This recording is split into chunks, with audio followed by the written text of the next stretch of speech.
kati njala bategeeza newankubadde oyinza okuba nti nze mpagira National Unity Platform Robert Kyagulanyi Ssentamu ye mukama wange president njagala nnyo otwala obudde lwaki oyoliza ku video zange ojjemu bisobola okutaasa ggwe ng'omuntu ng'ojjeko eby'obufuzi bitadde side njagala buli lwa video yange eno obeeko ekintu ky'ojjamu weekengere kubanga tugambye embuulire tefa yonna information kwe tusinziira okufuna ebyo bitubeezaawo mu bulamu n'okumanya kikigenda maaso mu ggwanga ne bw'ogamba nti Lumbuye nze simwagala Lumbuye wa Nuupu Lumbuye muganda wange ekiri owa Nuupu kyekiri n'owa NRM era ebizibu by'ogenda osanga wa Nuupu byasanga n'owa awagira ena by'ogenda osanga niyo olw'okuba mulina mentality egamba nti omuntu obanga tawagira kibiina kyempagira ngenda mufuula mulabe no togenda kubeera mulabe kubanga nze nzija kuwa information sijewa wa Nuupu yekka njiwa buli munnayuganda yenna amanyi nti saagala afune buzibu yensonga lwaki nzija nembabula information esingako obungi so njagala buli video gyenkola twala obudde giwulirize jjamu ky'oggyemu by'otayagadde kuwuliriza bireke wali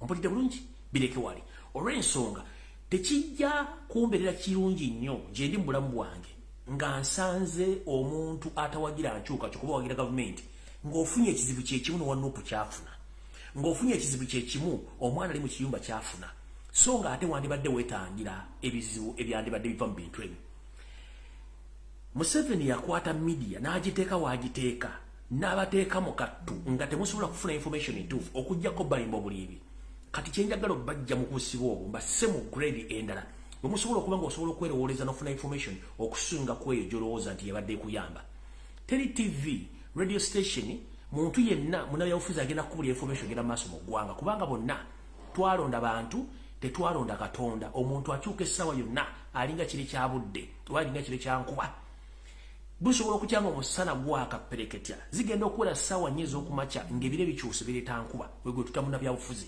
kati njala bategeeza gwe okuggyako nga ogamba nti obwongo tebuwulizaako wadde okukyuka awo ojja ofulira obuzibu naye obanga osobola okukyusa obwongo buno otunula mu nsonga endala ojja kuba wettanidde bulungi nnyo ensonga enkulu kali ngenze ku kigulalogi kyaleero era ntubendeko mwe abanyumira akanyumiro kano ak'ekigulalogi kansubire nti muli bulungi era njala tandika n'ekigulalogi kino olwaleero ekigulalogi kino kigenda kusinzira era ku mboozi ebyabufuzi njagala mbatwale mu makuumiro g'ebisolo eby'omu nsiko kwe kugenda okusinzira ekigulalogi kyaleero amakuumiro g'ebisolo oba kye tuyita game parks mubeeramu buli kika kya kisolo kyonna ekibeeramu naye mulimu ebisolo nga byo ate biyimiriddewo ku bisolo binnaabyo ngera bimanyiddwa nti ekyo kikusala mu maaso kigenda kukulya kati NRM ng'ekibiina ky'ebyobufuzi ekyabba obuyinza ngenda kitwala nti bawampologoma bwe bannayuganda ffe busolosolo buno bwonna obusigadde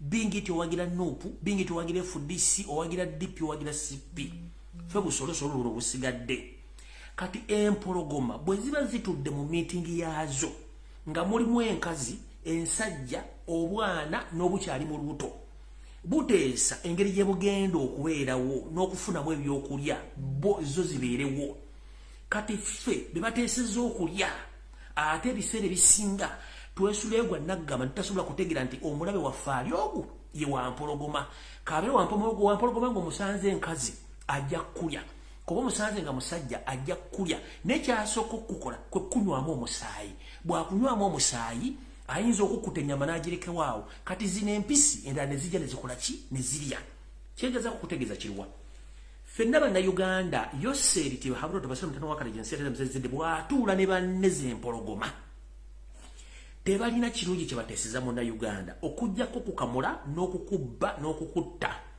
bo kibateesa kyekyo naye kati ggwe gwe bateeseza okubba n'okutta lwaki ate tufaayo kulabula nakwebeereramu kutegeera kikigenda maaso mu ggwanga ne wesuleegwa naggamba ne bamaliriza nga naye bakuliddemu ekivundulwa nti olwaleero mulabe bulungi nnyo omukulu eyeyita omukulu omukulembeze w'eggwanga ayogedde akinnambuka ng'asaatuuka ebigambo ayogera bwabyagala akangazza neŋŋamba woyita miniti zindako omukulu ono alowooza alina endagaano ne Katonda oba alina obulamu obw'obulala busukka ku bwalowooza ng'ebigambo byogeranga buli lwayogera tasobola kuwa kintu kyakulabirako kyaliwoko mu Uganda ensonga azirambulula asinziira mu 1986 ye walowooza nti Uganda we yatandikira ku ye n'atamanya nti Uganda yaliwo era n'abakulembeze abalala bye yasangawo yalowooza yabitandikako Mumulide bulungi mu kyope kya Dasoma abadasoma okuva mu 1986 naye nga bwe nabagamba nti ono omwami ye yeyita clever kubanga ye kyakola tasobola kulambulira issue akulimbira mu figures n'akulimbira mu bintu gwe byatasobola kulambula bulungi munoza nti akutegeezezza kumba bakubuzaabuza mukulu Yoseti bafuna twasala mutalo wakati yezireta muzizidde oyogedde ebigambo bingi nnyo ng'otudde n'empologoma zo empologoma zino mwe muli ba minisita mwe muli abamaje muwulira MP abateeseza okubabba ze tuyite empologoma kati muganda wange gwe akasimba akagabi ng'oli eyo okyosidulye gwa naggamba muve ku mpologoma empologoma zijja balya zibamalewo okutuuka nga mutegedde ne mwekolamu omulimu ne mutandika okulwanyisa empologoma ezo bwe mutakikole empologoma zigenda tuya zitumalewo nga tewali muntu yenna azikubye ku mukono kyekibadde ekigulalo kikyaleero kankifundikire wano ngende ku information entuufu eyandeese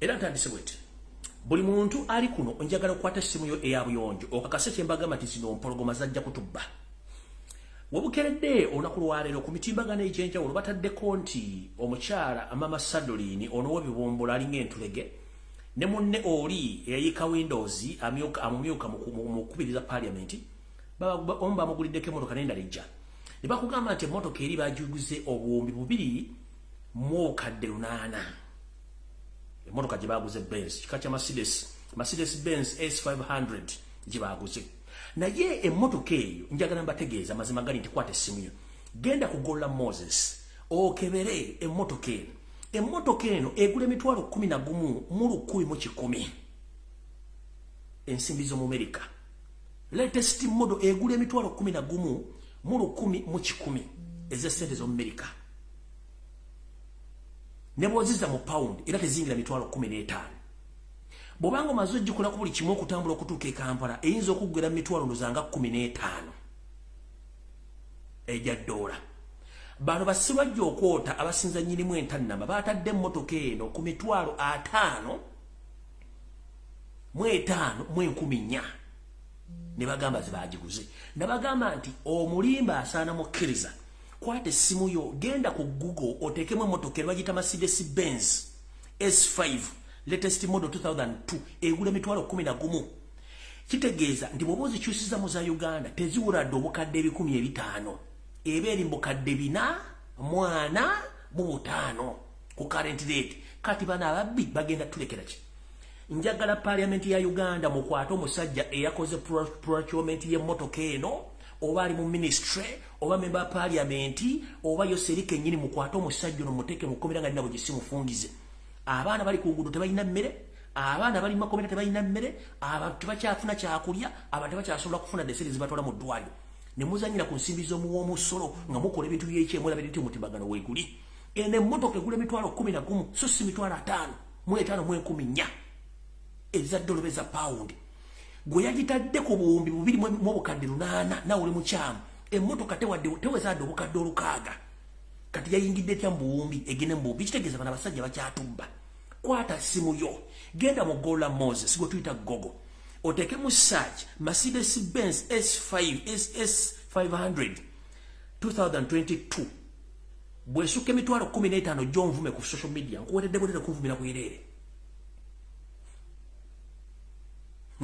olyoka otegera nti zino empologoma zajja tulya kutumalabo zino sere za muwamusolo ne eyakoze procurement ku mmotoka eno asaana kwata ne bamuteeka mu asidi n'ebisumuluzo biteeka mu asidi n'asidira mu yokukola semanti yagenze tukooyo obubbi amalwaliro temuli ddagala abasirikale si basasule naye sipiika alina okugulu kumu alina amagulu 2 alina amaaso 2 alina ebitundu by'ekyamba kimu kyokka naye ng'atula mu mmotoka gyagamba nti yabuwumbi 2 kiki mwe sijja kulekana nammwe njagadde bategeeza nti bano abasajja babbi era mulekerawo kubba bannayuganda eyo sigenda kulwayo okujja kukutandika information entuufu ntandise bweti buli munnayuganda yenna alina essimu yo eyabuyonjo gwe mulundi ogusombye okwogera ekintu kino nga wali gyesitalinga ku mobile money nzize njogera ebintu bino okumala emyaka 2 bya mobile money ne bank nga mulowooza nsaaga olwaliro video evuddeyo nga customer yeekolikodinze video n'agitya ku social media neyetabula tugipostinga bwoba oli eyo ngolooza information gye tukuwa si ntuufu nkusaasidde kwata essimu ye ya buyonjo naddala mu abaana bali mu diaspora be bajjako ensimbi zammwe nababudde ekyokukola mukimanyi bulungi nnyo nammwe abali e Kampala mwesonyi kituyita mobile money mukyesonyiwe n'okuterekako ensimbi zammwe mukyesonyiwe kuba bagenda babba ensimbi bazimaleko kati olwaliro njagala kutegeeza bannayuganda buli alina akawunti mu banka ya Uganda wenna genda mu banka okebere account balance wo ali ku account yo ntegezeddwako bakiranti nga mukaaga okuva mu Centenary Bank okuva omugenzi Dr. Sapira Mkizito Lwangalo yafa Centenary Bank eri mu kufaafagana nga ntungo eziyiika obubbi obukudde ejjembe ku nsimbi z'abakasitoma ku banka account ez'enjawulo buyitiridde nti oyinza okubolooza naye obukadde bubiri bagenda okusindikira message ng'olina akakadde kamu mu emitwalo 6 ng'emitwalo 4 gigenze teri agimanja ekikutte njagala kutegeeza munnayuganda alina ng'olina bank account mu Uganda genda mangu na bugisibufungize obuze bank bakuwe bank statement yo era bakuwe kye tuyita bank balance ali ku account yo lwojja okuprovinga nti byenjogera bituufu mwenna buli alina account mu Uganda genda ocekinga essente mmeka z'olina ku account ng'obudde bukyali otherwise wandifuchufuwa ngokiza munda nga sente zo bazibba namwe abantu balina sente mu Centenary Bank okuva omugenzi Dr. Sapina Kizito Lwangabo yafa banka yayingiramu abavandume ababbi abatuusi bali mu kwagala kusuula banka eyo sente zammwe ziggibwa ku account nga temumanyi kino nkirako obuvunaanyizibwa n'omuntu wa luganda lwange kyamutuuseeko abadde alinayo sente eziwera agenza okuddayo nga sente zeetoddeko nga tebalina explanation nabadde eryawo nga nfunye abantu abasukka mu 10 nga baŋŋamba ekigambo kyekimu enamba yange ya buyonjo eya WhatsApp mugimanyi buli afunye ekizibu ekikwatagana n'essente ze ku account sindika message n'ebifaananyi biraga sisobola kusoma nnyo wadde bank account njagala ku exposinga banka za Uganda obubbi bulungi banka za Uganda mukitegere nti ensi we tulaga nfu kati ntandise video all right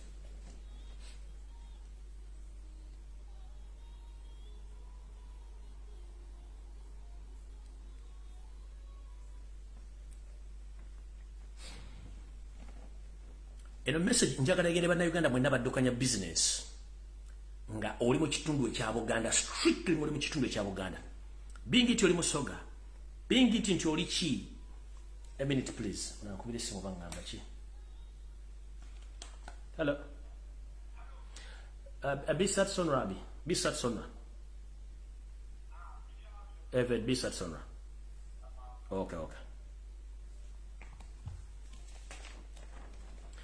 eno message njagala egenderi bannayuganda mwenna baddukanya business mu kitundu kya Buganda strictly baddukanya business oba oli muganda oba oli musoga oba oli munyolo oba oli muki njagala otega amatu owulirize bulungi nnyo nzize mbagamba nti mugule amaaso era muleme gawumbira nga mulowooza nsaaga ekitongole ekya Uganda Revenue Authority ekiwooza omusolo mu ggwanga Neba state mafias abasajja batuusi balina enteekateeka ekimpatiira ey'okutandika okuteeka emisolo emizibu ku buli munnayuganda yenna alina business nga bagenda bakuba omusolo gw'otawuliranga nako nga optional ezina bbiri either osasule ssente ezo oba business yo bagiggale wayitewo ebbanga bagiteeke ku nnyondo bagitunde bagiye omusolo gwawe gwe bakugambye tukimanyi bulungi nnyo nti mu Buganda abasajja bangi basasula omusolo era nga ne revenue bali bakisasula omusolo naye abasajja Museveni byasindise abali mu Uganda Revenue Authority balumbye business z'abasajja n'abakazi ng'abaleetera emisolo gye batawulirangako bw'obanga obadde osasula obukadde 10 mu business yo buli mwezi kati kigenda kwetaagisa okuba nga osasula obukadde 50 buli mwezi kati bagenda kujja nga bakubisizzaamu emirundi katabalika bakuwe omusolo gw'otamanyi nfunye information okuva mu kampuni ez'enjawulo naddala bannansi abaddukanya business ng'ekitongole kya Uganda Revenue Authority kibalumba ku business zaabwe ne zikikubako amakufulu ng'abaleetedde emisolo bo kye batamanyi nako era bakugamba either pay or withdraw your business and if you don't clear out all the pending taxes your business is going to be put on auction bakugamba bati nti sasula emisolo gino oba business yo tugiggale ate emisolo bw'otagirongoosa business yo tugenda giteeka ku nnyondo tugitunde nga tewali muntu gwe tugenda kwebuuzaako Mfunye okwemulugunya okuva mu kampuni nyingi nnyo era nga wetwogera ne kampuni ezisinga ez'abannakinoomu ezitambuza n'okusabaza bannayuganda eza bbaasi zifunye samanize ezimu okuva mu Uganda Revenue Authority ng'ababeggyika omusolo ogutamanyikiddwako mu bantu basefinomu balina zi hardware abalina zi business ez'enjawulo bafunye abalwagala okuva mu Uganda Revenue Authority ne KCCA ng'abalaalika okuggala business zaabwe omusolo omuyitirivu gwe batamanyi ekigendera ky'abantu olw'okuba nti bali mu okutta bannayuganda kati batandise babinika musolo okubajja mu business kubanga bo kyebaagala kusuula bantu bali mu Buganda bakola business babajja mu business wenjogerera abantu abalina zi hardwares nnene bali ku kizibu kyekimu abantu abalina zi supermarket nnene bali ku kintu kyekimu abantu abalina transport company bali ku kizibu kyekimu abalina companies ezirunda n'okulunda ebisolo by'enjawulo bali ku kintu kyekimu abasuubuzi bali ku kintu kyekimu wepo n'abatambuza abantu ne business ez'enjawulo abalina amabaala abalina ebisulo abalina buli kimu bali ku kizibu kyekimu nti Revenue Authority omusolo gwe bajjako muyitirivu nnyo gususse tebajja gutegeera okujjawo okuggala business zaabwe era nga wetwogerera kusinziira ku information gyengasseeko eno nfunye information okuva mu ggwanga ery'omuliraano e Kenya mu bitongole by'enjawulo nga bindaga nti kampuni oba ekitongole ekiyingiza bamusigansimbi mu Kenya kitandise okufuna abasajja abadde basigansimbi mu Uganda muno mwe muli abachina n'abayindi nga beetanidde nnyo eggwanga lya Kenya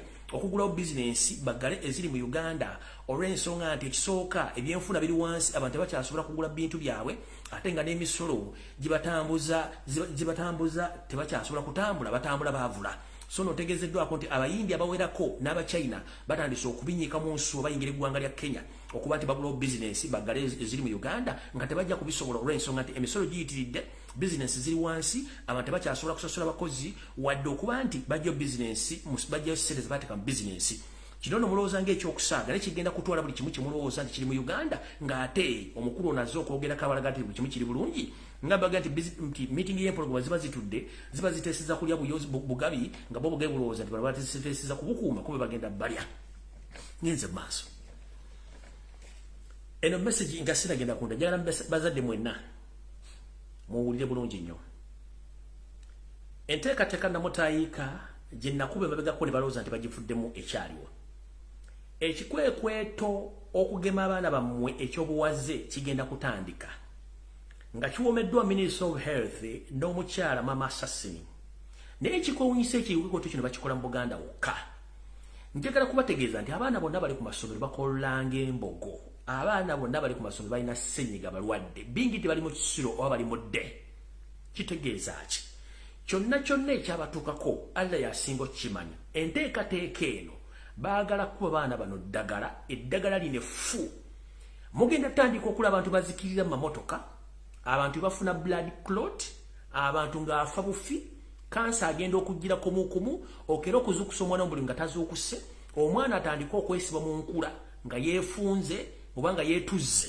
nga takyasobola kukula omwana gwe bwoka emirembe batandika okufuukuka ensusu babe nga balabikanga ebintu bitategerekeka mu kino kikendeeza ki kino kikendeeza baana mu kitundu naddala ekya Buganda ngenda kubira omulango ogutakungula mwenna abazadde bwobanga omanyi nti omwana mufuna mu bugubi oba okyagala abaana bo mubajje ku ssomero mbafune ba private teachers basomese bwobanga candidate student mu registeringe afune private tutors oba basomeseze waka muve mu byokwemamaaza bagenda battira abaana bammwe nkiddamu muve mu byokwemamaaza bagenda battira abaana bammwe mujje abaana mu bisulo mujje abaana mu masomero mufune ba private tutors bwabanga candidate ngali mu candidate class lwakiri mufune private teacher amusomese agende olwanako libuuza ddeyo otherwise mugenda kifuwa nga mukiza munda ekyokugema abaana kyayiseewo era bakikkiriza bagenda bagema by force naye bagenda bagemera abaana bammwe batandika okufuukuka ensusu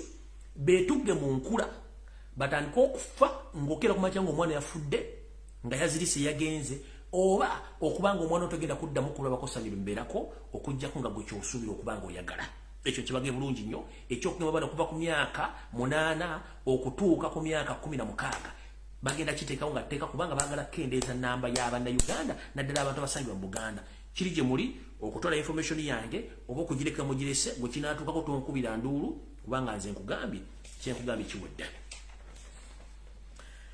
Dr. Ruth Acheng eyeyita omukulu akulira ekitongole ekya ministry y'ebibala mu ggwanga kansubire nti oli bulungi gye baliko gye batuusaako engalo Obaddeko mu ggwanga lya Canada ndowooza wakadde Kampala. Wataddeyo tweet ng'ogamba nti ekirwadde kya COVID kyeyongedde mu Uganda era kisinze kuva mu bitundu by'e Kasese, Fort Portal. Era n'ogamba abantu badde bambale masiki. Era ne ku mawuli mutandise etambuza ekiboozibozi kyammwe ekya COVID-19. Well and good mwe bali nnyo bali njala kutegeeza bannayuganda. Nga bwe nabagamba nti Muhoozi Kanyirupama Muhoozi Laaga Lukwata Junior talina wasobola kuyita mu ssemateeka wa Uganda kufuga ggwanga Uganda okuggyako okuwamba. Kati abasajja bano batudde mu ngalabi zaabwe enkalu. Mayinda bagamba emitwe gyabwe mikalu nnyo, brain za monke, okutegeera balina kwamunguuba nnyo okuggyako okukosa emmundu kyekyo. Kane bwe bazza mu reasoning tebasobola ku reasoninga. Mu resolution gye bafunye bagambye tuzze ekiboozibozi kya COVID-19 oba kya ssennyiga lumiimamawuggwe tukiteeke mu bantu tusobole okuteekawo omuggalo ogwokusatu nga bwe tuteekawo omuggalo ogwokusatu muno tujja kuba tusobola okuba nga amagye gokka ge gasobola okuba gatambula ne poliisi.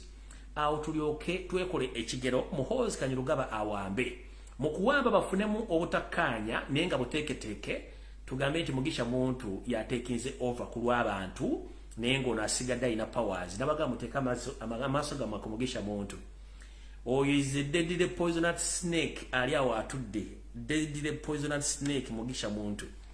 COVID-19 propaganda and blackmail again in Uganda. It's a well-planned move for a coup d'etat in Uganda. So whoever thinking that in Uganda we have Senyiga Kumina Mweda, no.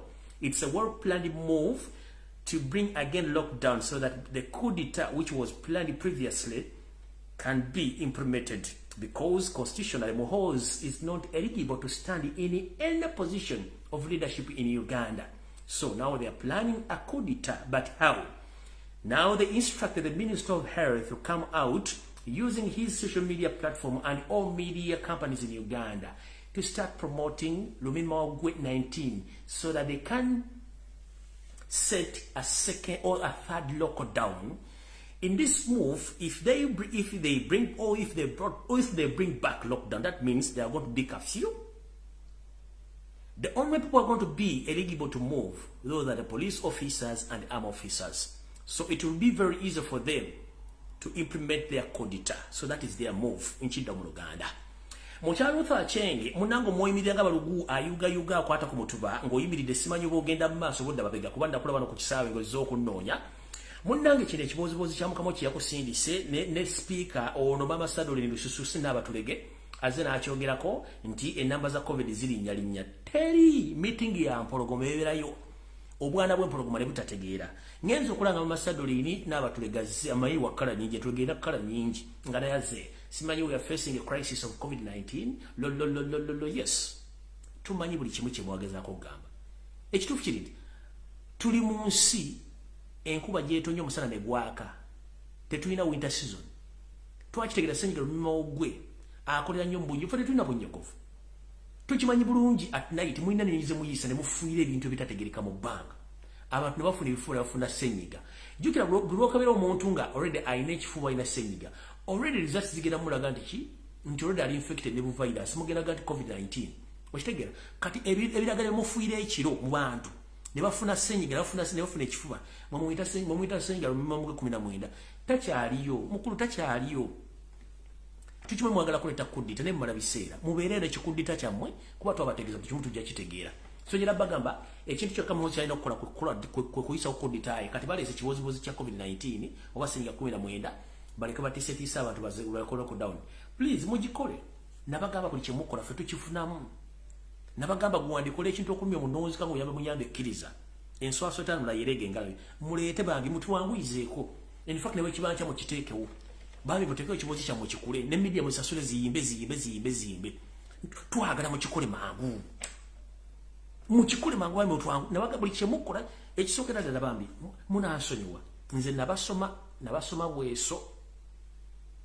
Endowooza yammwe ya mungu ba brain za monke cow mentality yabajjudde. You don't think before you act.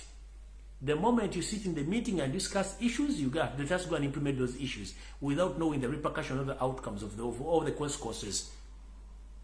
Kati muli omuga tutendete kibozi aniko mugenda fe tukime mwagala kwewamba mwewambe situle kutugana mwewambe in fact mwewambe.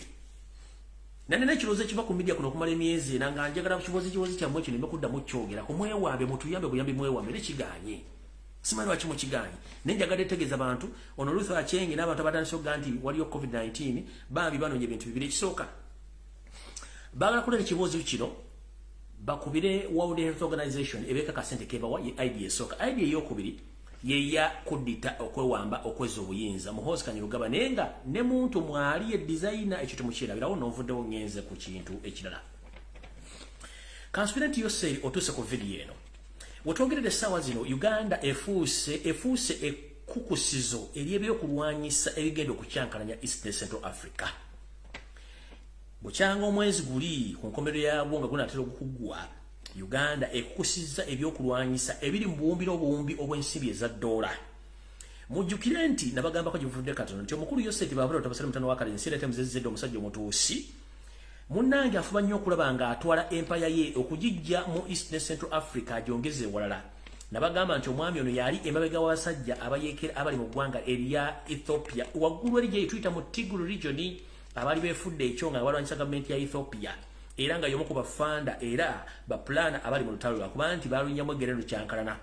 Wetwogerera Ethiopia bade bagiteekako obutabula byakulwanyisa n'abayeekera bali Kati Museveni gwe bali bayisizaamu ensimbi okugula ebyokulwanyisa ng'era tasobola biisa Kenya bingiza Somalia bingizaawa nga kyalina okukola kwe kugula ebyokulwanyisa bino nga biisa mu ggwanga eryalwa n'ebya Tanzania bingire mu Uganda birege South Sudan bigwe Eritrea bive Eritrea biryoke bigwe mu ggwanga erya Ethiopia eri waggulu mu Tigray. Kati ebyokulwanyisa byonna ebimala biyingidde eggwanga byonna part of ebyokulwanyisa munnange ebimu bugenda Congo ebimu bugenda Eritrea olutalo lw'abali abayeekera ab'e Tigray. So mukulu nkulamusizaako Yoseri Babula Otabasale mutano wa Kalensi Sirete Muzezedde zagabisibe lukwata senior goyinza okulowooza information tusobola tugifuna bulungi nnyo bino ebyokulwanyisa mukulu oli mu lutalo lw'e Ethiopia direct. So I need to inform my brothers and sisters from Ethiopia. Currently, we have a crisis in Uganda, whereby we didn't elect this gentleman. We elected Robert Kyagulanyi Ssentamu as our current president. But unfortunately, this man, Yoseri, refused to get out of the power. Right now, this gentleman is creating more wars in East and Central Africa. He is behind the Tigray rebels in the northern part of Ethiopia. All the ammunitions which pass through Uganda from Tanzania, Rwanda, all those ammunitions, they will end up in the northern Ethiopia in the hands of those rebels are known as Tigray. Those ammunitions, part of them are going to go to Congo, others are going to pass through South Sudan to Eritrea. Then the final destination will be in Ethiopia in Tigray region. So be very careful and please tell your brother and sister in Ethiopia that Yoseri Babula Museveni is among the people who planning to destabilize Ethiopia by supporting those Tigray rebels. And the biggest number of those rebels are being trained in Kachiri, that is Wakiso district. There is a military training camp in Wakiso district in Kachiri area where those Tigray Ethiopian people, they are being trained by Museveni himself to destabilize your country.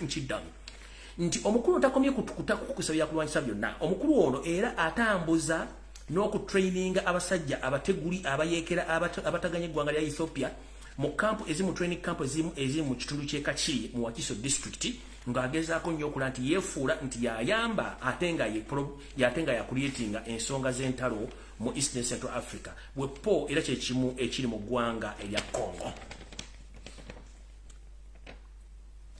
Ngenze maaso songa bagay bannayuganda mugende ku akaunti zammwe mukebere ssente zammwe kati njala genda ku bannayuganda bonna bali mu diaspora eno message yammwe. Bannayuganda bonna bali mu diaspora njala batuusako obubaka buno. Njagala mukendeeze nnyo ku maalo, njagala mukendeeze nnyo ku kweraga n'okulowooza nti buli akusindikira ebinnyo aba akusekedde. Nabagamba nti Yoseri atadde ssente nnyingi nnyo mu kulwanyisa abantu abali mu diaspora era ndowooza mukiri bulungi nnyo.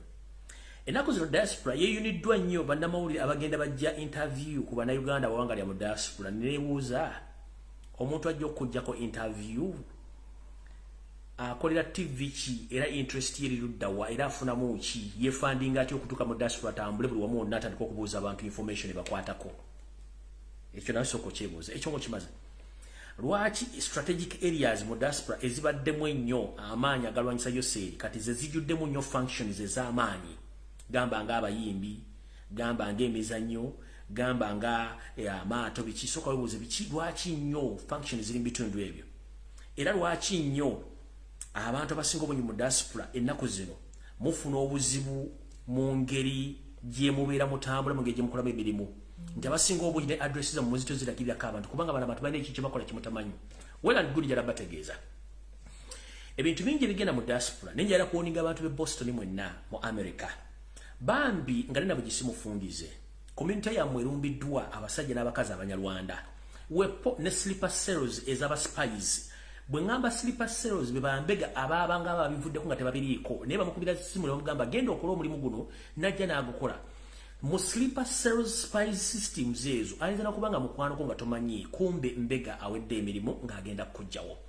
kino kigenda maaso mu kitundu ekye Boston yo bategekedde n'ebintu ebitategegereka bulungi nnyo ntegeezeddwako nti waliwo ekyaki ekyaki abalokole etegeka simanyi ekisaakaate ekya Nnaabagereka mu kitundu ekya Boston banani nkubidde reliable sources zange zonna mu bantu abalina obuvunaanyizibwa ku nsonga z'obwakabaka bwa Buganda ne baŋŋamba function eyo tebagimanyiiko so buli muntu yena ali mu Boston ng'olina omwana oba nga nawe oli muntu mukulu ezo campfire zemugendako ne function sime bisaakaate biki go slow. You can go there, but at your own risk. Go slow on those functions. You can go there, but at your own risk. Nze nkubiddemu officials abalina buli kimu ekyetaagisa okuba nti babuuzibwako ensonga ezikwatagana n'enkola za Buganda n'ebintu bya Buganda baŋŋambye tebalina kye bamanyi. So omuntu ng'oli mu Boston, please, the Kisaakaate campfire which is going to take place very soon, be very careful when you are attending. Go there at your own risk, because the state is using some sleeper cells to track you to the extent to poison you. Remember, the poison which is used these days, it's not trackable.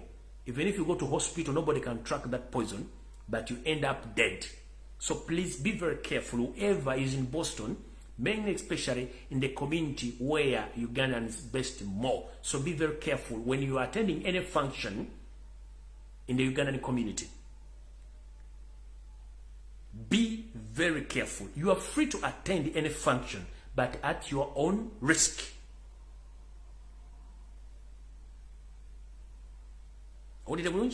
You are free to attend any function, but at your own risk. The outcomes are not going to be good as you think. I'm boss to the mood. Mood. Chiri ye moli ogenda ku functions mwagala. Na ye genda ngo chimente binava muto bijja kuba bulungi.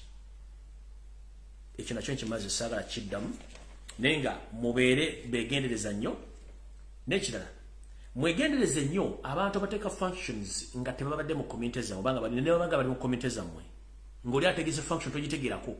Be very careful nnyo nga togitegeerako n'ejjayo n'egwa bugwe kubanga abantu abasinga bakola function zino n'ateekamu katuge emitwalo ebiri egya $, function netaweramu wadde omutwalo gwa $. In return ndaba nga tafuddeyo tafiiriddwa.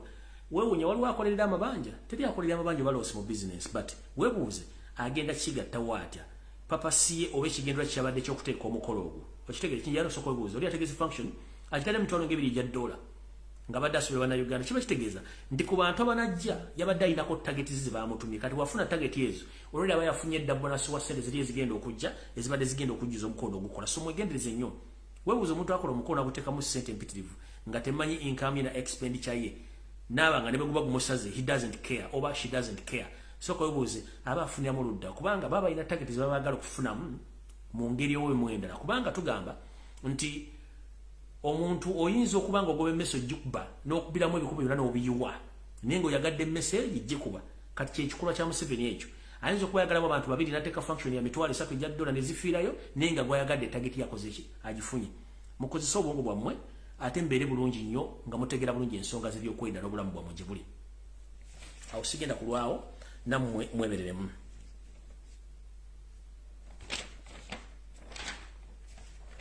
Alright. Eno message njagala egenda eri mwenna abakulu b'ebika nansangwa bino 8.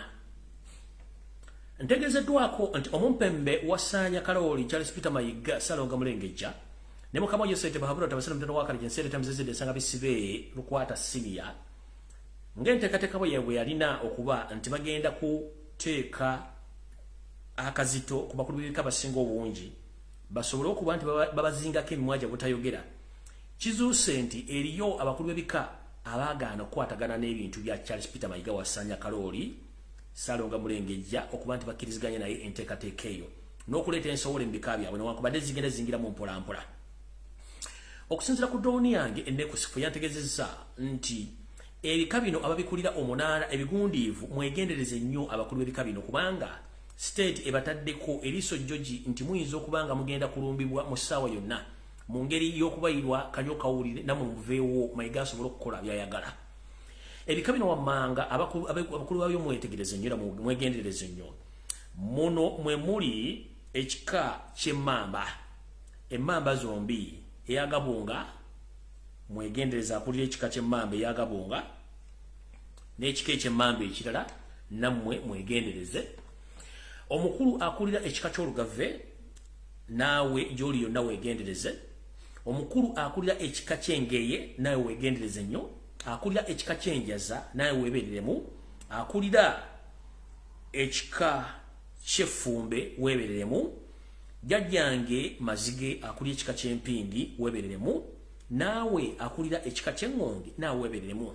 Mufuuse Kagumba weegoge eri oba mufuuse Muziziko eri omumpembe wasanya Kaloli Charles Peter Mayiga mu nteekateeka ye egezaako kuteeka ensowole n'okugendeeza amaanyi g'ebika bino n'okubisaanyaawo. Nkiddamu emmamba Gabonga n'emmamba Kakoboza abagikulira mwenna mwegendereze nnyo. Nkiddamu abakulira ebika by'emmamba ebibiri omuli Kakoboza ne Gabonga mwegendereze nnyo.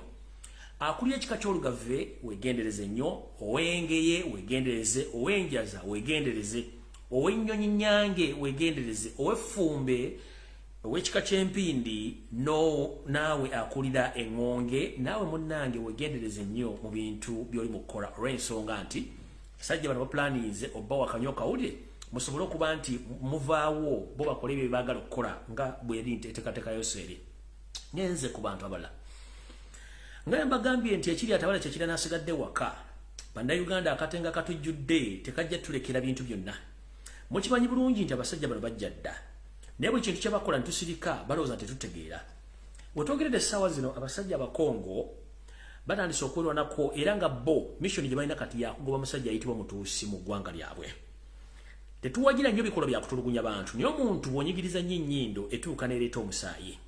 Abakyala n'abakazi n'abasajja n'abaami mu ggwanga erya Kongo batulugunyiziddwa nnyo. Be baleetebwamu birwadde bya buli kika, be battibwa, be bookyebwa, be basimibwa mu ntaana eza buli kika okuteekebwamu. Nga wetwogerera essaawa zino bafungizza bagamba nti kafuuwe omutuuse okusigala mu ggwanga lyabwe. Kino nno kigenze ku mutendera gw'ensi yonna naddala ku social media obutambi butambudde naye kyavudde mu butambi buno kwe kuba nti nfunye amawulire mu sosi zange zeetagisika ne ziŋŋamba nti ne project gye bayita Visit Rwanda yandibanga eri mu lusuubu olw'ensonga nti abakulu abakulira ttiimu y'omupiira gye tuyita Arsenal Football Club batudde mu kafuba k'enjawulo ne bateesa okuba nti bandisazaamu endagaano yaabwe gye bakola n'eggwanga lya Rwanda okubateeka ku mujozi gwabwe ogwa Arsenal nga bavumirwa ebikolwa ebyaggwanga eryo bibikola mu Kongo ly'okutulugunya abantu n'okuyingira mu nsi etali yaabwe okuculugunya n'okutta abantu mu ggwanga eryo. So muwulira nti Arsenal nga ttiimu esazizaamu endagaano yaayo n'eggwanga erya Rwanda omuli project Visit Rwanda muno mwagendera ensolo zaffe zonna ozimala mu Uganda. Kino kitegeeza nti kano kabonera akalaga nti abasajja beerwanako wabawo ekikolebwa ne bwe tuteerwanako kiba kitegeeza ffe tuba kikolebwa. Mu kino mbategeezezza nti ensolo zaffe zisinga obungi zaatwalibwa amataka gano gasengeddwako abasajja n'abakazi abanyalwanda bavudde mu ggwanga erya Rwanda erya Kongo. Yensonga lwaki buli muntu yenna kati abanyalwanda abasinga obungi babasindika bunyolo babasindika bitundu by'ettoolo mu bifo byonna mwe bajja ebisolo kati gye basiisidde kubanga bakimanyi nnyo nti ettaka kkalu basobola okubeerako. Era tukuga nti omunyalwanda kati asinga obungi ali mu bitundu by'ettoolo bunyolo gye basiisidde olw'ensonga nti eno bajjayo nnyo ebisolo ne babitwale mu ggwanga erya Rwanda okubateekako mu bifo ebyo okubanga kwe bali. Kitegeeza ki?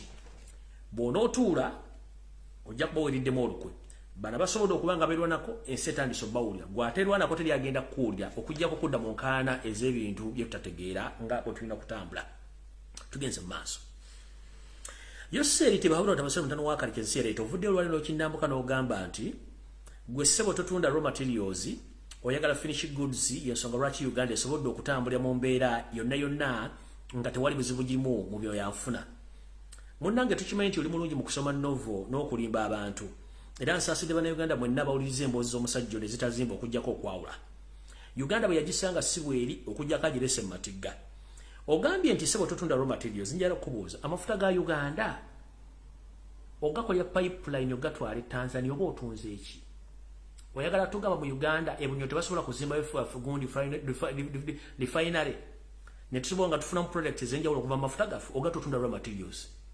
Let us be sincere.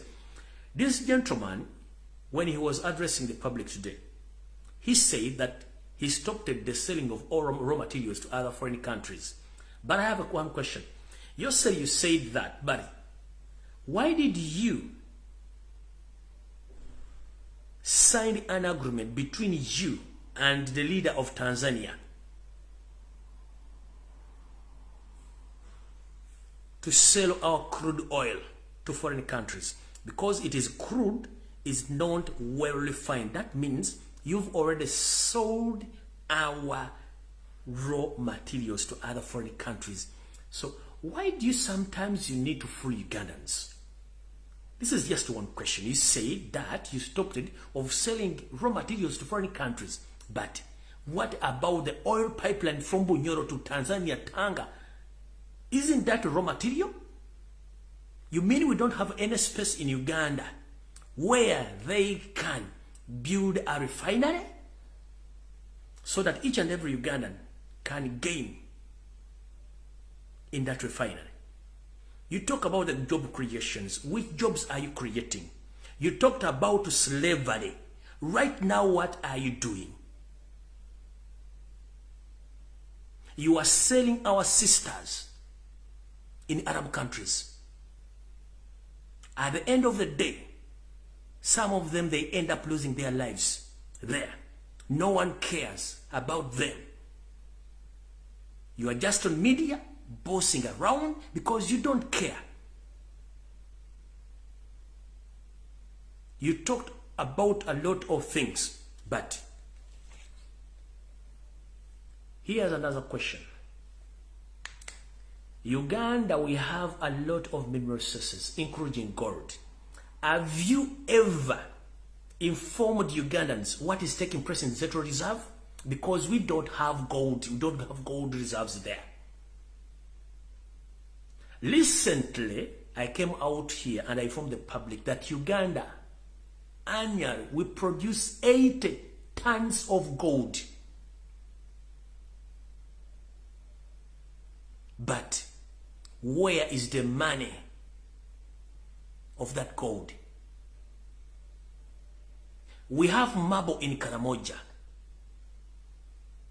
How much money do Kalamajongs receive from those expensive stones? Those stones are given to Chinese. And those stones are being transported and exported to China direct. And in return, those marble stones are brought back to Uganda and they are very expensive to Ugandans. So who is fooling who? We talk about hides and skins. Your friend Basajja Baraba is the sole exporter of hides and skins in Uganda. Which factory do we have in Uganda which produces shoes or any product which come from those hides and skins? Which factory? Which factory? Which factory?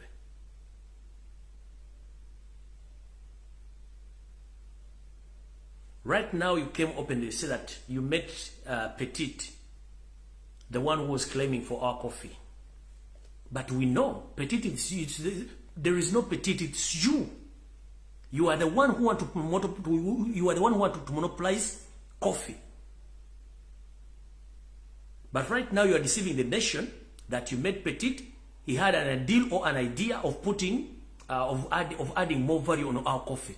But if I may ask, you think all the previous companies which were set by Ugandans to add more value on coffee, on our coffee, what went wrong with our companies, including the Uganda Coffee Marketing Board? What went wrong? You just come to the public, you deceive people, and they clap because you are good at convincing. Let me inform the public right now. And this message goes to all Ugandans. I'm here to inform you that don't be lied by that gentleman. He had been camouflaging that he's good in economics, but two, he's a failure.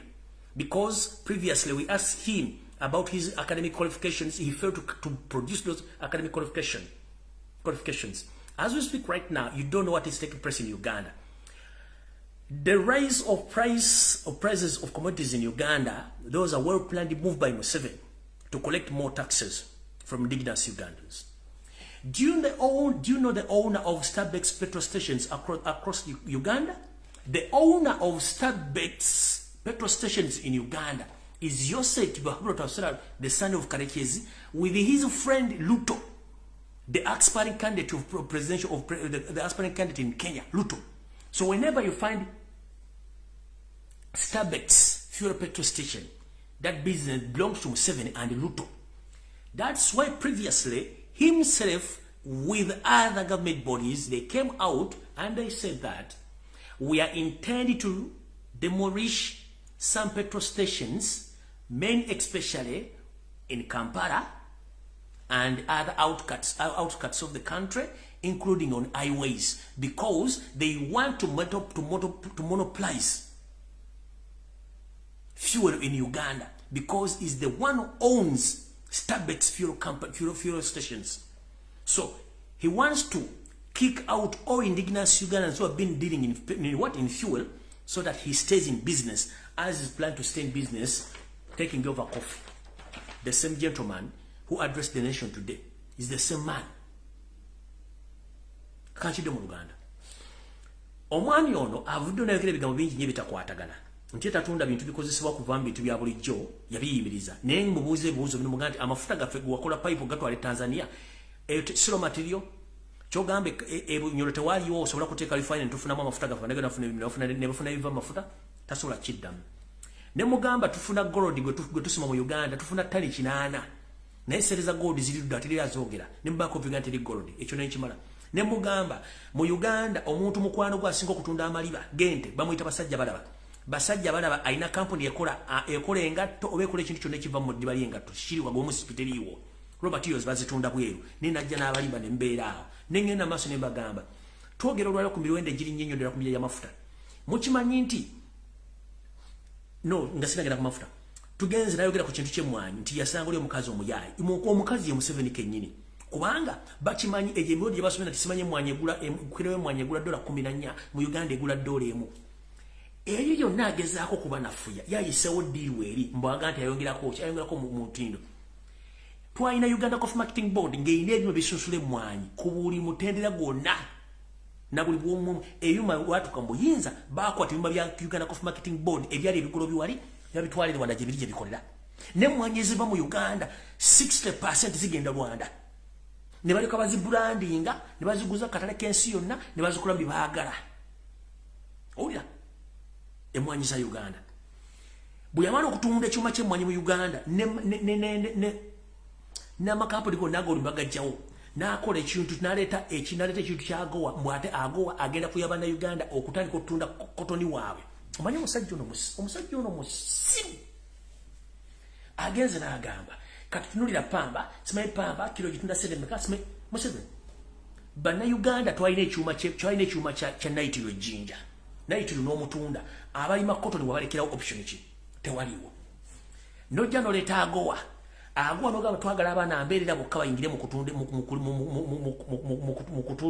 kutunga ebyalaane ne muwandiisa abaana basukka mu 1000 bonna nga mbeera tebalabanga ku musajja wadde n'ogwo nobakwasa omusajja omusiira nkakana Nathan yali weyita mu Grand Imperial Hotel gye nakolako kana Nathan n'ekigrupu kye kyonna ekyabatuusi ne bafunisa abaana ba Uganda embuto abaana 10 kampuni teyakola emyaka 3 n'eggwaawo kati abali bali wa cotton essaawa zino bakola ki bamutunda luddawa eyo kampuni e business n'egwa okitegeera kati ojja obuzaabuza abantu kati mukulu essaawa zino mwava ne mugamba Kampala State Council ne Uganda Investment Authority ne Minister of ne Muganda Katumba Amala batandike okulondoola petrol station eziriraanye mu Uganda mu Kampala Ntebe wa Kiso neziri ku highway mutandiko zimenyawo muzije kola isisi muzigo musobolo kuba space amasunju gamaga mafuta nembagamba emiwendo gy'amafuta girinye mu gwanga tegirinye bukoza amafuta tegaliwo no ekintu bachi planning nga bagala kujja bisolo mingi kuba na Uganda naye nga balina ekigendwa nti Museveni ne mukwano gweruto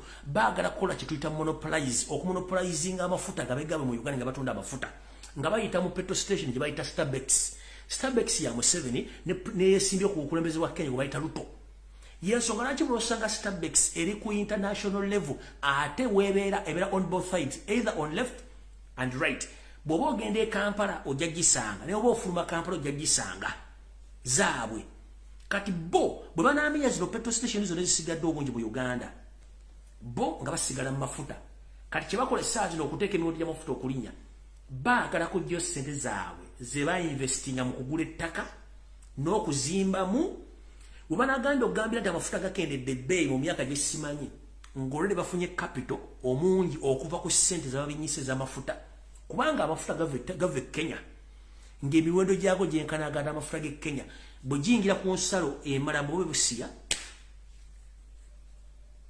ne gakyuka windows ne baleka bagabaseera kubanga bo kye balina okukola amafuta gaali ku 2,000 kati gali ku 7 kitegeeza bagadabulinze 4,000 ezo 4,000 zezizzaawo ssente z'amataka mu 7 ne Ruto ze baguze mu Buganda wonna wali Starbucks bwe banaamaliriza okusoloza ssente ezo countrywide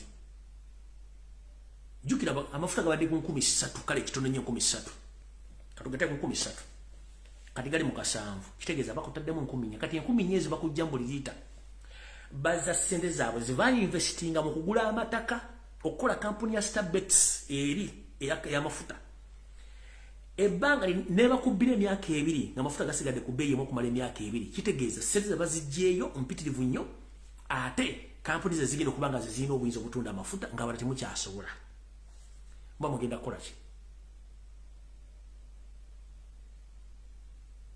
mba mugenda kukola ki ekyo tuyita monopolizing bagezaako bizinensi zonna zijja mu bannayuganda bonna bo basigaze bizinensi kyovula naye kyamafuta osooka webuuze lwaki baga nti petrol station bagenda tandiko zimenya tebazikiriza kubeera zirina kubeera nga zeewadde amabanga lwaki emyaka gyonna kiki ekibadde kibagaano kikola lwaki bakikola kati kubanga balina ekigendererwa baagala kumonopolizinga bizinensi y'amafuta nabiki bigenda mu maaso ekirala agenze nayogera ku slavery kati mukulu Museveni okujjaku nga naye wayonka kisengaawo njala kubuuza bonyonyola abantu slavery oba modern slavery osobola kinyonyola abantu nogaba agent ndovu bakabaka baffe obusimayi babange bisanizo bawenda biruwame obawayo abantu baabwe mukulu manyi you get peanut from those Arab countries you get a lot of money from Arab countries and you create those companies on behalf of your relatives ezo zonna business companies zitwala abaana babendi Bulaaya zonna zizo that's why obasindika muli ba agent bana abaana abobuwala n'abaana abobulenzi abagenda they are meant to kufuna million 2 per month tebazifuna bafuna mitwalo 7 ku mitwalo 8 ani ali ya balance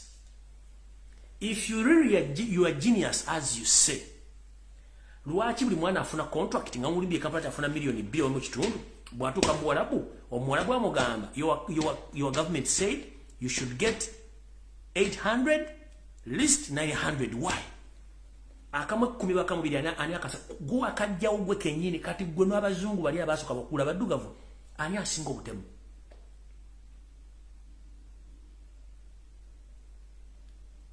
gwe n'abazungu bali abatwala bajjajja fani asinga obutemu beyond that omwana eyenofuna million 2 agenze mu kiyumba bamujjemu ensigo naafa mukazi watto naafa ani asinga obutemu Museveni gwe nabali abazungu bakwatanga bajjajjaffe ani asinga obutemu gwe akwata empiso enfuno ozikuba abaana baffe Museveni gwe n'abazungu bali ani asinga obutemu ali mu kugema abaana baffe saazi nabakuba eddagala effu gwe n'abazungu ani asinga obutemu okukwata abaana b'abandi n'obajjamu enjala n'obasiba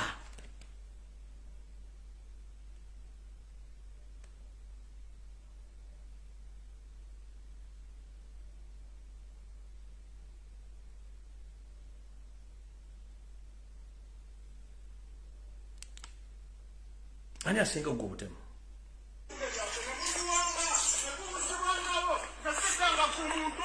sinza nataka wezi sinza nakachirumira abalina emisango bali bweru batalina emisango mutusibanga ababbi b'embisi nali kubyani nali nzisani njagala bwenkanya njagala dembe lyange njagala bwenkanya njagala freedom mu Uganda kambere ekyokulabirako oba munzitira wano oba mugenda kunsula mu asidi nga mutera okukola amanya nzase Mata Joseph ansiba yanita kwizera yali complainant wange bamutuma ndaga muntu batajirina njagala bwenkanya maina muse Mata Joseph wa Uganda kwa katona n'ensi yange Kyagulanyi afuge Ssaabasajja Kabaka awangalire Emmengo njagala bwenkanya mpambiddwa nga bwe kikola bwa wano bwe tuwambibwa tubuzibwawo ng'enswa bwe tuwambibwa tufa bufi omulambo ogwange gulinoonya buli omumenyi w'amateeka mu ggwanga lino esiga ddamuzi temutukoza bimala mutunda ensi mulowooza tugenda ensi agendako makumwe gavumenti mwabatemu eya mukulu Museveni mukomye kunze njagala bwenkanya obujulizi zizalya kawuka sigenda kubeerayo siddamu kulya kikosolo nkibalekedde mu kooti siddamu kulya kikosolo mumpe eddembe lyange komplenanti wange waba yanta mumpe obwenkanya njagala freedom etandikire kunze sinza nakakirumira sinza natakawesi nze siguyanga ku mundu mutufugisa mundu na tyagasi namasasi mubifumbe mulije tulina Uganda fena tulemere lwaki mutulisanga nte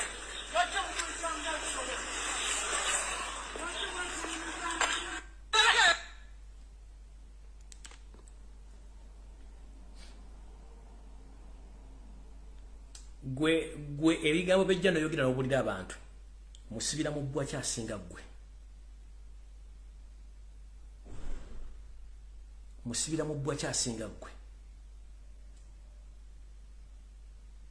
n'okwata n'omukuba noyagala omutta wuuyo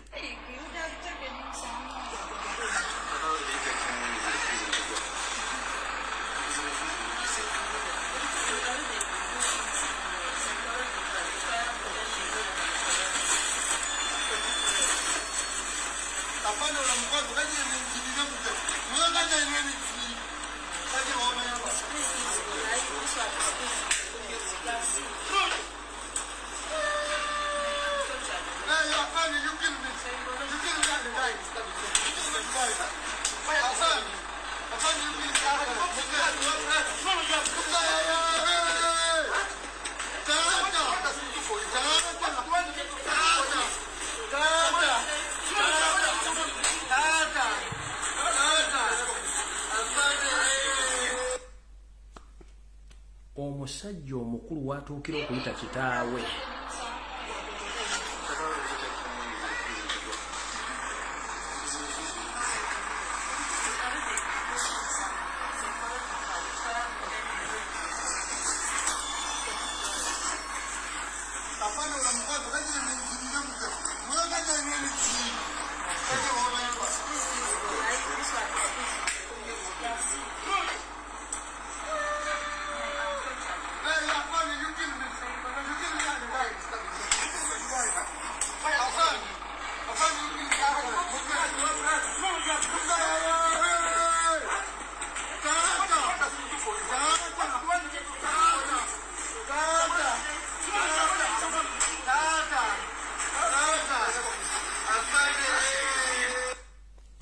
omusajja omukulu watuukira okuyita kitaawe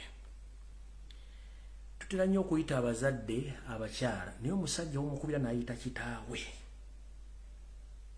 Omusajja omukulu w'omukubira n'ayita kita mu buli kizibu kyonna ne banneekonya ekigere mpita maama naye omusajja w'omukubira n'ayita kitaawe.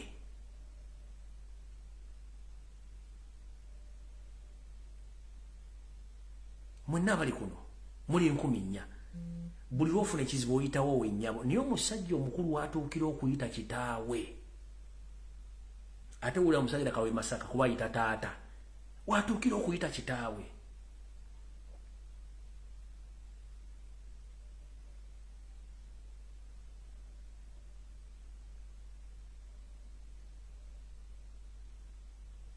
Kambadde muwulire.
Fena tufuna ebizibu n'oyita nnyoko.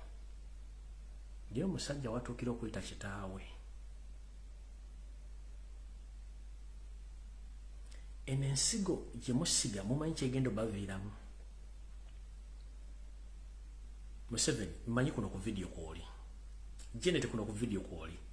Muhoozi kuno ku video kwoli. Kale kayeekezi kayihura kuno kwoli. Kino kye musiga mumanyi kyegenda obaviiramu. Omanyi omuntu bw'obeera awo nga tosuubira nti waliwo ekiyinza okutuukako ne kikutuukako. Osooka ne wejjusa kiki ekintuuseeko. Ne mmwe mulowooza mutudde awo muliwo bbanga ki.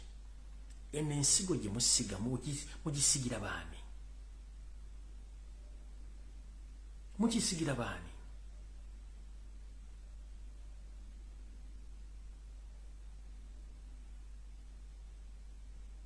Natasha oyina abaana.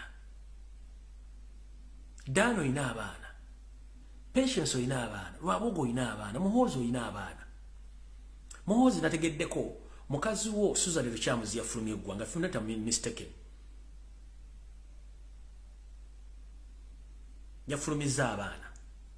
Nentegerako nti ne Patience wafulumizza abaana bonna destination oba tolwa Ethiopia. If I'm not mistaken. And 2 weeks back and wakuba na missing information ejibagamba. Abaana bemukukusa mulowooza gye bali banaabeera safe teri bana Uganda. Manyi, apart from politics there is reality. Apart from politics there is reality. What you sow is what you reap. What you sow is what you reap. Obukama buno mwoleso kuba bana b'abantu. Obukama buno mwoleso simwe mwina obusungu. Let me tell omuntu asinga okuwa omusungu wafera omutemu ye muntu asirise kubanga wakola ekintu ojja kwejjusa. Mwe kubanga muli ba intruders, you are foreigners, you are refugees. But you keep on torturing Ugandans to the extent. It is very rare a man to call his father in such a situation. Normally we call our mothers in such a situation. But in such a situation, if you see a man or a woman call his mother or call her mother, that means it's beyond. In such a situation, we usually call our mothers in such trying moments. But if you see a man calling his father, that means he's in great pain. But here is my question. Whatever you are doing right now, everyone in any security organization is going to be answerable. Killing is not the solution. Torturing is not a solution. Today, when you're addressing the public, you say that there is no any Ugandans in any other country who are seeking asylum. Maybe, as I say that you need Windows update, I might be true, somewhere true. You need Windows update. Millions and millions of Ugandans in Europe, USA, in Canada, and other countries, they are seeking asylum because they fear what is taking place in Uganda. Since you came in power in 1986, the huge number of Ugandans flew or ran away because some knew about you. But now publicly you came, you said that there is no Ugandan anywhere in the world seeking for asylum. Let me tell you, Ugandans, they are not economic asylum. Some are political asylums, like I here. Because I can't express myself to the public. For you, you want each and every person to be quiet. You don't want anyone to talk about those issues. You think that when you silence Ugandans, everything will move smoothly. But remember, there is a constitution. We have constitutional right of freedom of choice, freedom of expression. We have to talk about the national issues. We are not deaf that we can't talk. We have to talk. But if someone comes out and speak, then you send your agent to silence him or to kill him. So today you came out bragging around that there is no any Uganda who is seeking refugee in other countries. They are in millions. Others have spent the entire lives of them in what? In diaspora, because they fear.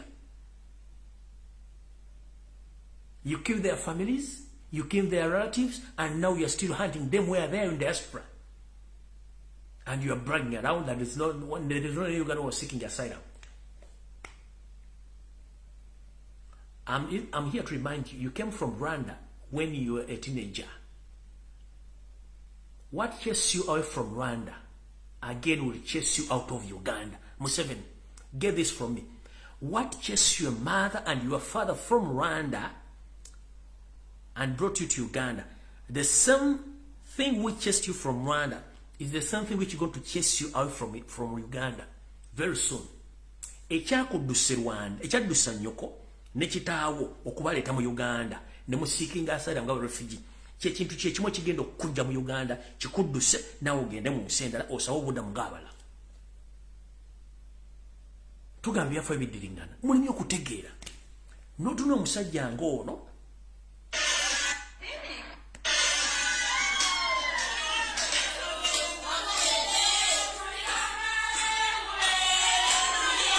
these are Ugandan exports right now.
Obadde oyogera ku slavery, bano abaana abawala bali mu Saudi Arabia bali stranded.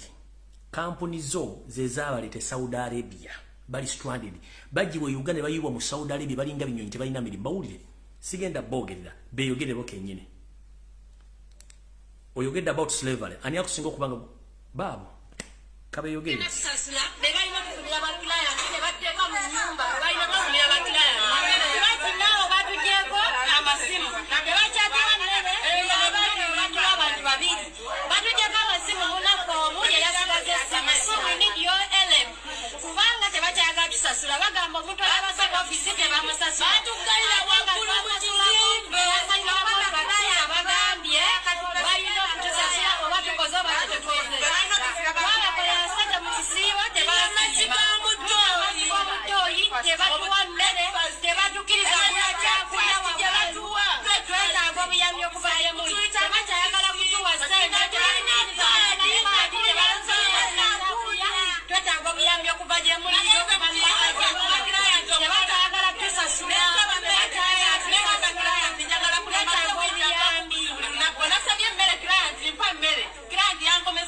office unatuse ku office bapande tupapula kusigninga lwa kusala salale ne banga magenda kunsala salale okubansa lekira okabe balina tukugira bakirayani batukole bakirayambe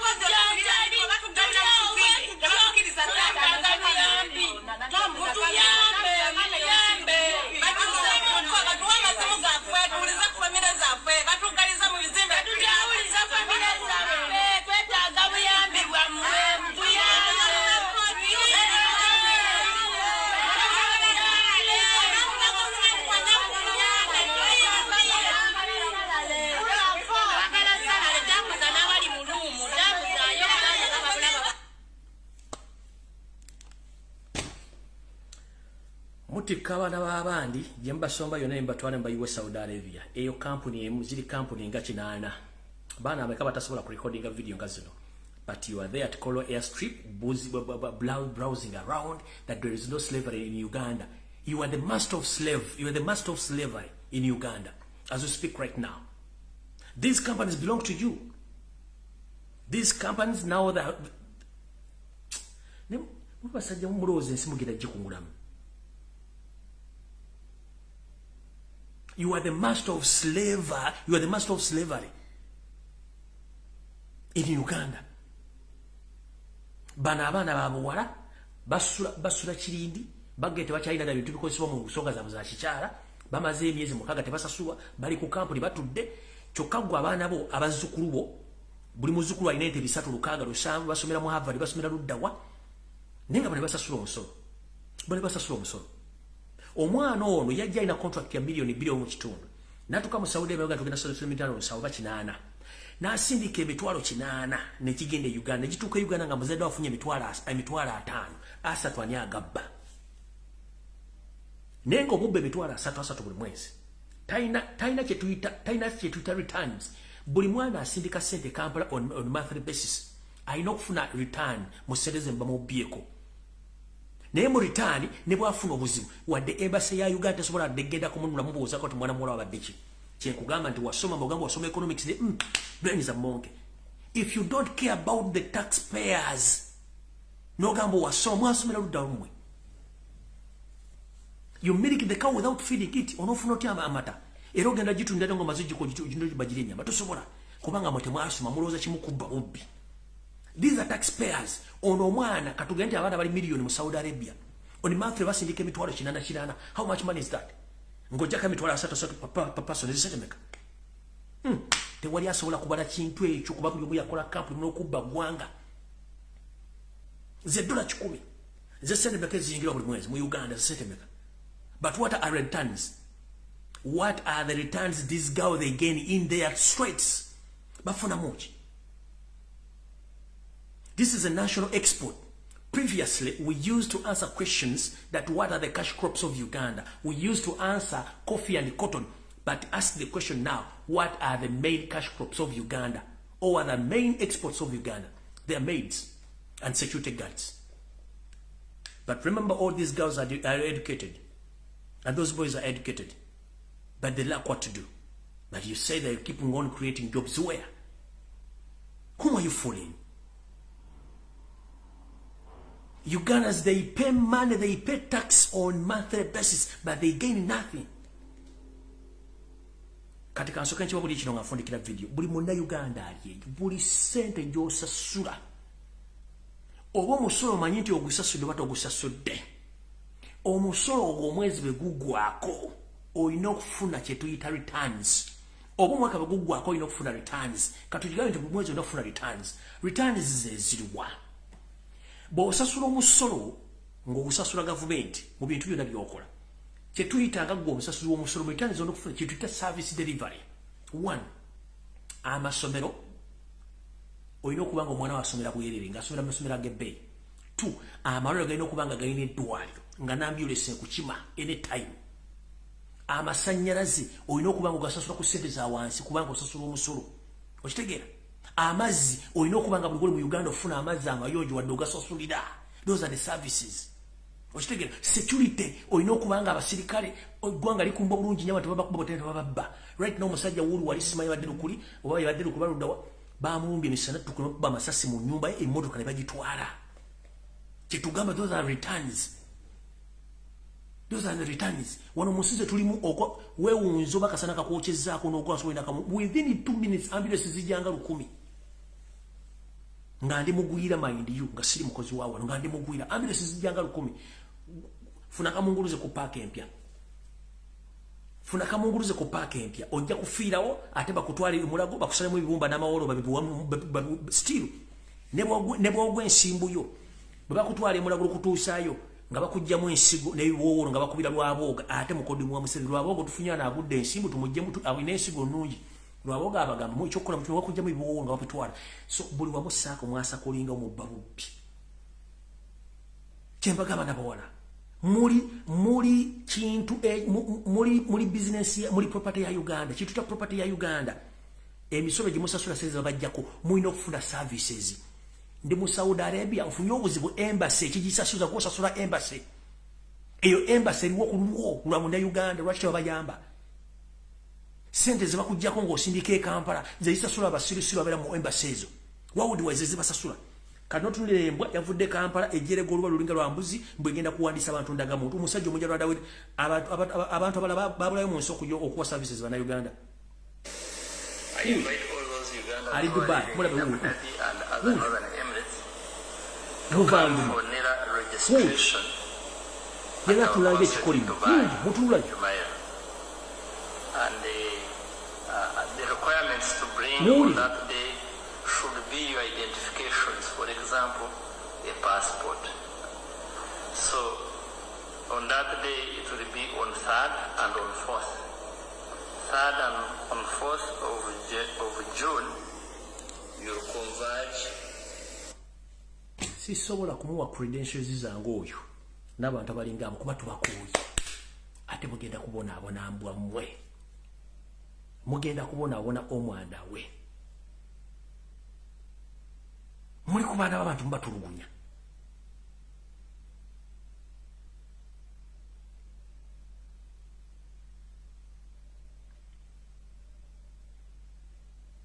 Muba tufuddeyo ku muntu asindi ayingisa sente mu ggwanga ogenda kufa kwani. Oli kololi n'obwologo butudde buteesa okuba mu ngalo musajja ne byogera practically bimbuuze tebiriiwo. Kubanga Yesu ayogera from 1986. Muletera ba refugee millions and millions of Uganda badduka mu Uganda lwe wawamba ngago bwadduka ng'amini akufucha wini n'ogende Tanzania badduka.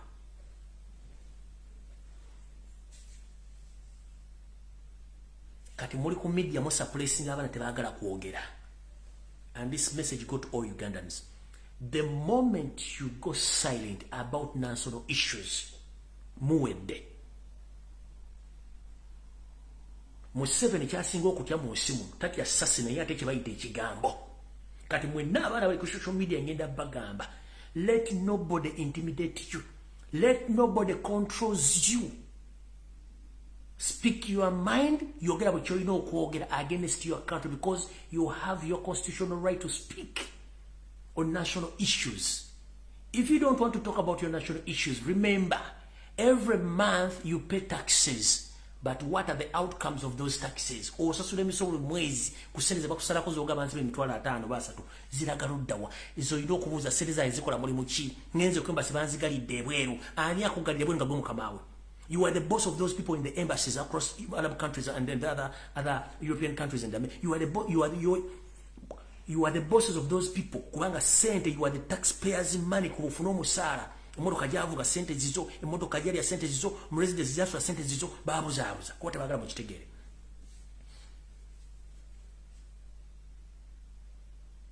Oina akutisa mutoyogira. Kati bonna baba wado usinde bali basirisi buli mwasirisi.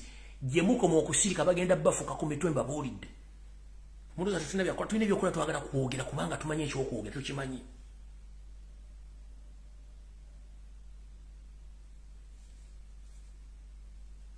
Mukaba bakumira takumira mpera. Tusinkana na kuluna. Video manji maze. Abayina sente mu banka mugende mukibere ku sente zammwe. abaina sente ku mobile money muzijeko ngana kujisimufungize bamuna agana zite binkwata abazadde okugemesa bana mu kimenya mateeka temukiza kugema bana bamwe Mayiga nganfundikira Mayiga onkulaba emisana n'ekiro munteekateeka na mutaikayo kujosa basajja kabaka naye nkubuulira muganda wange oba kitawo yali mu lukolo tamuteesa oba teyalulimu muteesa mwamutta tetuliwo nga tetuwogera kakutande omanyi mga sinagenda waliwo kye tuyita clever cat kati omuntu azanya clever games Mayiga yakopa embeera za Museveni azanya clever games azanya omuzannyo nga ye tumulaba muzannyo ogwo naye indirect nga mwali njagala bawo kyakolera abogologoso mulo buzina ku kkubo ngoli atadde omukono mu kigo ebyo nga azanyisa akagologoso koogera kazina sike kaba kazina ne bikola byona abataddeyo omukono oba ina kawaya kanyola yo yabeera nannyini bikulu ebyo kati Mayiga emizannyo gy'ozanya ng'okappa Museveni okweraga ntali mu kutta bantu tasiba bantu tali tugimanyi bulungi nnyo gwe muzannyo gw'ozanya era buli kimu kyokola tukimanyi naye kugambye bw'oba kitawo yali mu kutta kabaka muteesa mu kutta mutebi tukulaba era nkulayirira Mayiga tolina woogenda kuyita ekikulwa ky'olimba kiyita naggomola oba satiririgo ekikulwa ky'olimu olimu satiririgo ekyokwagala okutta empologoma ya Buganda nkulaba went akuwakwata kafu okezezaako okutambula ku basawo okunsindikira abatemu naye nkola akuwakwata kafu y'empologoma temujja gitta kubanga olina information tugirina oli mu lukwe luno waleta bulungi nnyo n'akato akasembeyo gwe wakamuwadde buli kimu tukimanyi bulungi nnyo gwe ne bonoozanya smart games mu clever card maama tukulaba buli kimu kubanga Katonda yasinga enkwe kati munne tuna wogenda genda era ntumidde ku mwenna abasajja n'abakazi ba Kabaka bakyagawombidde bagamba Mayiga Katikkiro wa Buganda ono ye mutemu wa Buganda nambeemo mukulu nkulaba kola buli kyokola naye nse kulaba ojja tegera kibayita omuganda nga nigiwagula amayumba mu diaspora tosobola kugabiramu ate omuganda awalana simanyi oba okimanyi munnange Mayiga nkulaba ku mpologoma ya Buganda lwaki nja kusulwa nga ndi ku kyoto nkuma omuliro naye nga nkulaba abatta Muteesa bannomanya kubanga olugero naluwulira ne ngamba singa naliwo mu biseera ebyo nga bwe ndi wane nsobola okuleekaanamukko kati mbalaba nja kuleekaana ezo ensonga zammwe zemuteekamu simanyi mugenda tandika okuteeka ebiwoziwozi simanyi alwadde simanyi alimu obulwadde simanyi alimu alaje kasasiro wakali alaje bwate bwabeera kati bweyalora alaje kati ali kuki nkulaba buli kimu nkulaba nkulaba waliwo nejogenda okukola dduyiro yo n'omumbejja information ngirina naye olwokuba nti sala nnyo okuswaza abambejja ba Buganda naye nawe omumbejja weebeeremu ku bintu byomukola ne Mayiga mbalaba droniza zibatambulirako Mayiga nkulaba bulungi nnyo buli kyokola waliwo omumbejja gw'otambula naye byomukola byonna bimanyi nesaagala kuswaza omulembejja oyo naawe saagala kuddamu kuswaza weebeereremu naye ekikola ky'okusanyawo empologoma ya Buganda kyonkulaba nembaga nti kulasiti nze nja okuba omuwanguzi wano kulasiti nze ngenda okuba omuwanguzi wano wendi kano ka video mukategeke mbaga Mayiga kulasiti nze ngenda okuba omuwanguzi nga godduka misinde oddusenga nabisi ate Abaganda kati ate Baganda sibagenda okunonya eri abantu abaagala Kabaka Mutebi n'Obuganda oba Bakonjo oba Kiga oba Bakinga baagala be bagenda okunoonya nze nga ntudde wano ndi ku kazi kange nnywa nga mutemu baga temuyisa mu kiryo kyange muyiteeti temuyisa mu kiryo kyange nze nnywera akazi kange wano wendi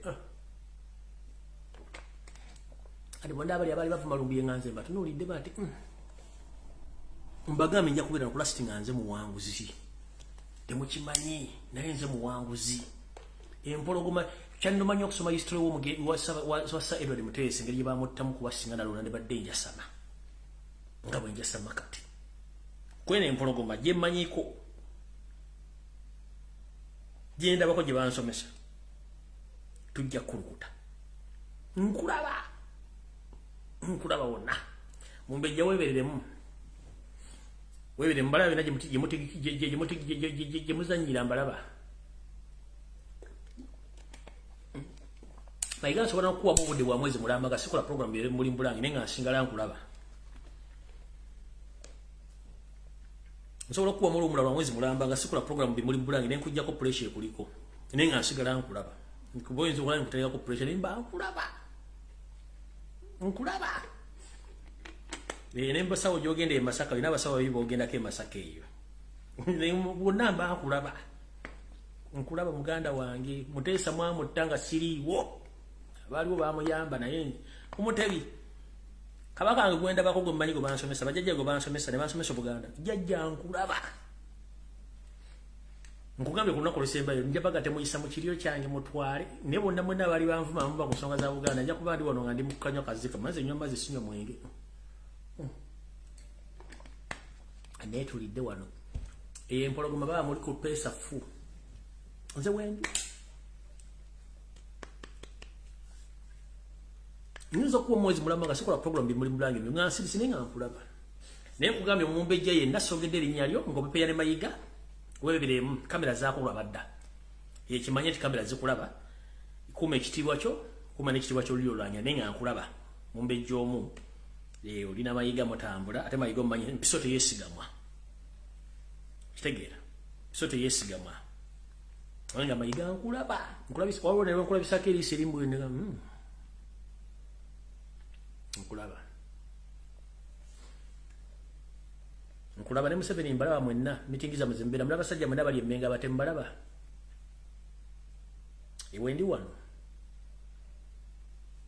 ndi kumutala nsumba kwentudde jjajjange mazige yafuga empindi wendi mbalaba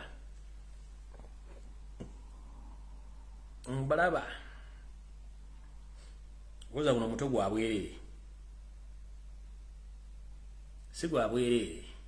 sigwa bwerere waliwo nkozeko counter attack muganda agenda kunono enkulaba wagenda kumusawo kikuolwa waliwo nkozeko counter attack naye nensituka waliwo ntutte naye baba mbankulaba engala bisi yawe toloza neti sensujju mbankulaba mukulu tambula naye nakugamba gyonokomekoza okuntambulira kenyi mu nsonga ezo ojja kutomera ojja kugwa kwa kisine tojja gitegeera nkubuulira waliwo omuntu wawe oba agenda kumusa oba agenda Tanga oba agenda luddawa nazuuka omuntu wala nga wait a minute lindako menze nkubuulira genda mpola jota ojja kutomera nja kutomeza emmotoka nze nga sikutteko moto mu bluetooth ojja kutomera loole nze nkubuulira ng'otambulira ku nze bwe sooka weebuuza embaddewo nti ebbanga lyonna mutambudde ku basawo bonna ojja kutomera omusirikale yennyini akuuma avemu yakubba essasi nga tunatuuka nakufa naye ng'ekikubye essasi tokimanyize nkubuulira katonda gwensinza munene nnyo ate akyankuuma nkubuulira katonda gwensinza aŋŋamba nzijejogere bino munene nnyo kino nkulabula bulabuzi va ku mpologoma va ku kutambula ng'otambula simanyi olwogenze ojja kwokwa kisinde yo mu kusirikala kubesas nenga nali coach nze tomutegedde nze nkulaba mna byebyo mukama bakumira takumira mpeera mbagala nnyo tusikana oda kulona nabanda jagadde okudda nenga mwebereremu